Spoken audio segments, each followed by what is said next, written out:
Welcome and welcome back, fellow fans of Clash of Clans. It is your host, Galadon, once again recounting the story of Clash of Clans and my YouTube channel from the early days, beginning in June of 2013. So this episode takes us back to March of 2014. And now at this point, Town Hall 10 is mature. A lot of players have hit max. And yes, just look at the spacing between attacks on my attack log. That will tell you what the problem was and what I made this video about complaining. Yes, that is 3 attacks in 3 days.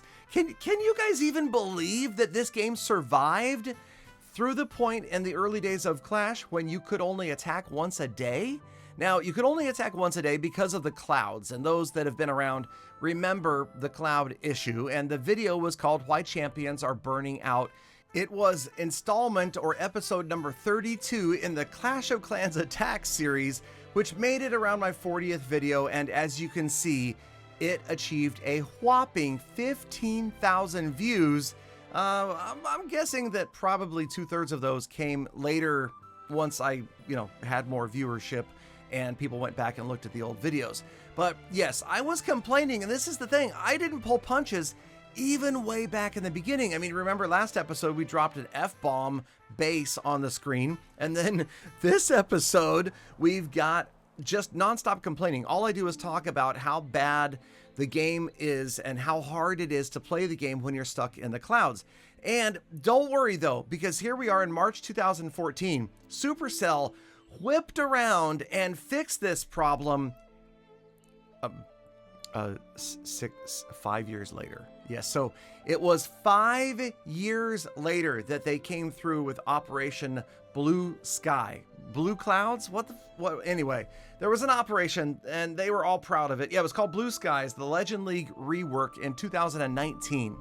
So it actually almost defies logic that this game was as successful as it was for so long, being almost impossible to play. I mean, it was historically terribly bad. Now, you also have to remember, it was only terribly bad and hard to play for the very, very top few players. The top, I don't know, probably 1% or maybe even less that were pushing trophies up into Champion League. Those were the players that dealt with the clouds. And I guess Supercell looked at it and said, hey, it's not that many people that are suffering from this, so let's not focus our energy on changing it for now. Then, they probably, let's be honest, looked at the bottom line and said the money is coming from the average player. These players may spend money, but when you think about it, if they're less than 1% of the total player population, what could they possibly spend? Even if they're all a bunch of dirty, heavy gemmers, maybe 2 to 5% of the total spend of gems in the game. So I think that it's likely that Supercell looked at that and decided, you know what, it's not worth fixing for now. It's going to take too much work. Let's focus on updates. And I mean, let's be honest, apparently it worked for them. Also, did you see this strange wall breaker AI? Oh, there's some weird stuff going on. Those wall breakers would go after empty compartments. They would avoid freeze spells, go to the middle of walls. It was really, really bizarre. And actually, I also complained about the Queen's AI way back here. So yes, in 2014, up till today, 11 years later, everybody complains about the Queen's artificial intelligence and her programming. Now, getting back to the episodes themselves, you'll notice that I am able to use other players' replays. So that was cool. That was fun to be able to show other players. And yes, I realized that other players were much better at the game than I was even back then.